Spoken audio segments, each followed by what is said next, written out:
Ketu second house में, birth chart का जो सेकंड हाउस है ना, ये है जुड़े हुए पैसे का, ये है वाणी का, आपकी ईटिंग हैबिट्स का, परिवार का। तो जब भी यहाँ पे केतु की ऊर्जा होगी ना, इन सभी चीज़ों में इंसान को बहुत उथल पुथल दे सकती है, क्योंकि केतु टर्बुलेंस के, केतु बहुत बड़े बदलावों के कारक होते हैं। तो किस तरह से ये आपके जीवन में रह सकते हैं अगर बर्थ चार्ट के सेकंड हाउस में केतु हो, आज के वीडियो में हम उसकी विस्तार से चर्चा करने वाले हैं। नमस्ते, मेरा नाम है योगेश शर्मा, स्वागत है आपका happy life with Yogesh Sharma में। और दोस्तों, आगे बढ़ने से पहले एक विनम्र निवेदन कि अगर अभी तक आपने अपने इस चैनल को सब्सक्राइब नहीं किया है ना, तो कृपया सब्सक्राइब करिए और बेल बटन दबाना ना भूलिएगा। दूसरा घर जो है ना, ये सबसे पहले तो आता है परिवार का। तो दूसरे घर में केतु जब भी आते हैं ना, परिवार के मामले में किस तरह के रिजल्ट देते हैं। यहां पे केतु आके सबसे पहले चंद्रमा को कमजोर और शुक्र को बलवान करेंगे। शुक्र पत्नी, चंद्रमा मां। शादी के बाद देखा गया है कि ये लोग पत्नी की तरफ ज्यादा झुकाव रखते हैं और उसकी वजह से मां से किन्हीं कारणों से इनकी दूरियां बन जाती हैं। ये चीज बिल्कुल इसलिए सटीक नहीं बैठती है कि अगर बर्थ चार्ट में चंद्रमा बहुत स्ट्रांग रहेंगे ना, तो ये इक्वेशन कहीं ना कहीं बैलेंस हो जाएगी। लेकिन नॉर्मल केसों में पत्नी की तरफ झुकाव ज्यादा और उसकी वजह से मां से जो डिफरेंसेस हैं वो बढ़ते चले जाते हैं। चंद्रमा पैसा भी होता है, तो दूसरे घर के केतु जो हैं वो पैसे का फ्लो लगातार बाधित रखते हैं। इनकम बहुत आती जाती है इन लोगों की, लेकिन वो इनकम खर्चों में तब्दील होती रहती है, जिसकी वजह से जुड़ा हुआ धन इन लोगों के पास ज्यादा नहीं रह पाता है।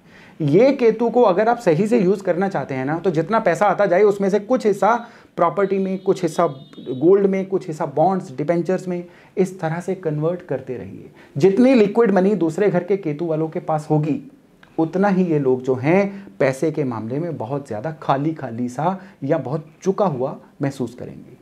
अगर हम पढ़ाई की बात करें ना, ये केतु यहाँ पे फोकस लूज करवा देते हैं। यानी ये इंसान जो है ढंग से, ये लोग पढ़ाई में फोकस नहीं रख पाते हैं। जैसे आपने वो लेंस की उदाहरण सुनी होगी ना, कि लेंस से कागज़ जलाते हैं, तो लेंस अगर हिलता रहेगा तो कागज़ नहीं जलेगा।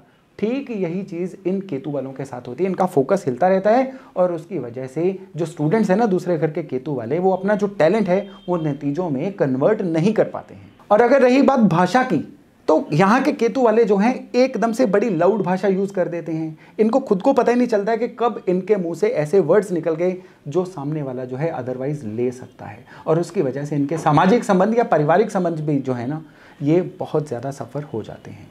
और केतु यात्राओं के कारक हैं, केतु मूवमेंट के कारक हैं, तभी तो केतु को पैरों की संज्ञा दी गई है ना, पैर चलने के काम आते हैं। दूसरे घर यानी पैसे के घर में केतु, और केतु खुद यात्राओं के कारक।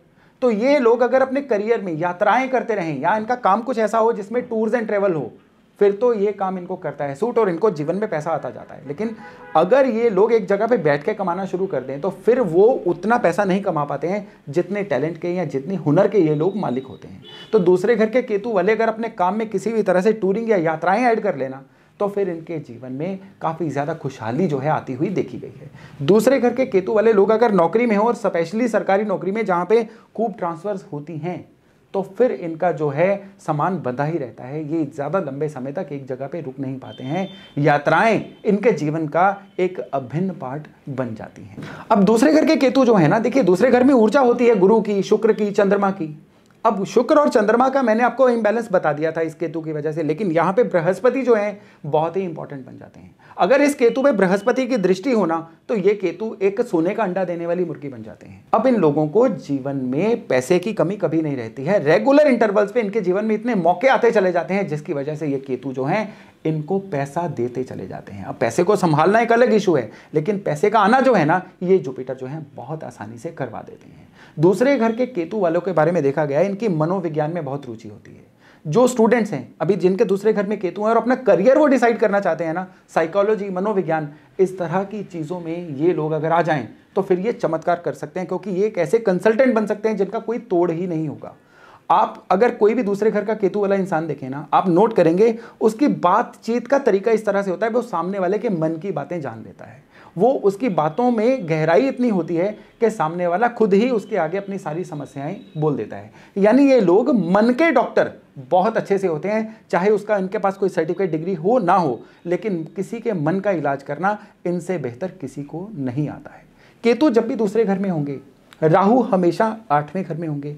8वें घर के राहु को बोला गया है झूले जैसी किस्मत। तो केतु दूसरे घर में होना कई बार किस्मत को झूले जैसा बना देता है। हालांकि यहाँ पे इसमें केतु का हाथ नहीं रहेगा, हाथ राहु का रहेगा, क्योंकि लेकिन ये एक्सिस हैं, तो इसलिए केतु दूसरे वाले जो लोग हैं यहाँ पे इनको किस्मत में कई ऐसी चीज़ें आती हैं जिसमें लाइफ में बहुत बार चलते चलते काम रुक जाते हैं। कई बार क्या होता है, इनको रिलेशनशिप में ऐसी दिक्कत आ जाती है कि शादीशुदा ज़िंदगी तक खतरे में पड़ जाती है, या परिवार वालों से कुछ लड़ाई झगड़े इस तरह के रहने शुरू हो जाते हैं जिसकी वजह से ये लोग अपने जीवन में सफ़र करते चले जाते हैं। अब बृहस्पति ने तो केतु को अच्छा कर दिया, लेकिन यहाँ पे अगर इसी केतु में मंगल या चंद्रमा की दृष्टि रहेगी ना, तब ये एक तरह का ऐसा योग बन जाएगा जिसमें इंसान को जीवन में कभी भी पैर जमाने का मौका ही नहीं मिलेगा। जब भी ये इंसान सेटल होना शुरू करता है, ये केतु उसकी जड़ें उखाड़ देते हैं। जब भी ये इंसान को लगता है अब जीवन सही हो रहा है, कोई ना कोई ऐसी चीज़ हो जाती है जिसकी वजह से फिर से जीवन में टर्बुलेंस आ जाती है। उस केस में जो चंद्रमा या मंगल इस केतु को देख रहे होंगे ना, उनका इलाज करना बड़ा ज़रूरी होगा। नहीं तो ये केतु उस इंसान को जीवन में ना धन के मामले में सेटल होने देगा, ना परिवार के मामले में सेटल होने देगा, ना ही पैसे धन के मामले में सेटल होने देगा। तो इसके बाद हम बात करते हैं कि ये केतु जो है हेल्थ में किस तरह की ट्रबल्स ला सकता है। केतु कारक होता है रीढ़ की हड्डी का, केतु कारक होता है पैरों का। यहाँ पे अगर केतु खराब होंगे तो सेकंड हाउस और केतु की ऊर्जा मिलके इंसान को ज़्यादातर देखा गया है कि कुछ इस तरह की एनर्जी देती है कि इंसान ना शरीर में बिल्कुल उसको एनर्जी फील नहीं होती, जिसकी वजह से वो एक ही जगह पे बैठा रहना पसंद करेगा, चलेगा फिरेगा नहीं। उसकी मूवमेंट जो है वो बाधित होगी, लेकिन उस इंसान को पता नहीं चलेगा कि ये किस कारण हो रहा है। कई बार ये लोग कहते पाए जाते हैं हमारे शरीर में एनर्जी नहीं है। कई बार ये डॉक्टर के पास चले तो जाते हैं, लेकिन डॉक्टर कहता है कि आप ठीक हैं, लेकिन वो इंसान कहता है मैं ठीक फील नहीं कर रहा हूँ। यहाँ पे ये जो केस है ना, यहाँ मनोविज्ञान से जुड़ा हुआ होता है, या केतु कुछ इनके शरीर से एनर्जी इस तरह से ड्रेन कर देता है कि ये इंसान जो हैं ये चलना फिरना या घूमना फिरना पसंद नहीं करते हैं। अब अगर ये केतु जो है ये इंसान को पैसे के मामले में दिक्कत दे रहे हैं, ये केतु जो है इंसान को जीवन में सेटल नहीं होने दे रहे हैं, तो उपाय क्या किया जाए। यहाँ पे केतु की चीज़ बताया गया है इमली। तो यहाँ पे इमली जो है किसी भी मंदिर में चढ़ाना इस केतु का एक बहुत अच्छा समाधान रहेगा। इसके लिए दिन आप बुधवार चूज़ कर सकते हैं, शनिवार चूज़ कर सकते हैं। किसी भी क्वांटिटी में थोड़ी सी इमली लीजिए, उसको शिव मंदिर में अर्पण करके आइए। ये दूसरे घर के केतु को सही करने का एक बहुत अच्छा तरीका है।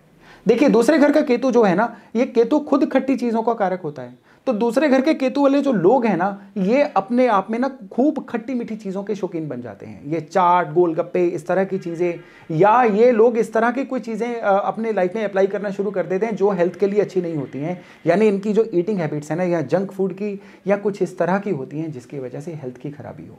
तो अगर ये लोग ऐसा कर रहे हैं तो ये केतु को खराब कर रहे हैं। अपनी ईटिंग हैबिट्स को कंट्रोल रखना भी इस केतु का बहुत बड़ा उपाय है। केतु अध्यात्म के कारक हैं, केतु यात्राओं के भी कारक हैं। दूसरा घर जो है जुपिटर की एनर्जी से जुड़ा हुआ है।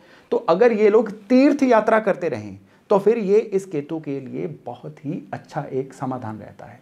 माथे पे और नाभि पे केसर का तिलक लगाते रहना, ये भी जुपिटर की ऊर्जा को इस केतु से जोड़ता है, और इसकी वजह से ये केतु एक बहुत ही अच्छा टूल साबित हो जाते हैं इंसान को जीवन में सुख साधन देने के लिए। इसके अलावा इस केतु का एक और बहुत अच्छा इलाज है, वो है बृहस्पति यानी जुपिटर की चीज़ें जैसे कि चने की दाल, हल्दी वगैरह को नियमित अंतराल में से गुरुवार के गुरुवार या इतवार के इतवार किसी भी मंदिर में दिया जाए। ये जो उपाय है ना, दूसरे घर के केतु के अगर धन के या मन के बारे में कोई भी दिक्कत आ रही है ना, वो बहुत अच्छे से सही करते हैं। तो दोस्तों, ये था दूसरे घर के केतु का हाल कि ये जो केतु हैं किस तरह से हमारे जीवन को कंट्रोल करते हैं, और अगर हम इस केतु की एनर्जी को अपने लिए यूज़ करना चाहें तो हम कौन कौन से उपाय कर सकते हैं। तो आज का वीडियो यहीं तक था। बहुत जल्द मिलते हैं एक नए वीडियो, एक नए टॉपिक के साथ। अपना खूब ध्यान रखिएगा। नमस्कार। इसी तरह की और भी जानकारी लेने के लिए हमारे चैनल को सब्सक्राइब करें और नई वीडियो की नोटिफिकेशन के लिए बेल आइकॉन दबाएं। अगर आप ये वीडियो फेसबुक पर देख रहे हैं तो वीडियो को लाइक और शेयर करें। साथ ही अपनी राय कमेंट बॉक्स में जरूर बताएं। धन्यवाद।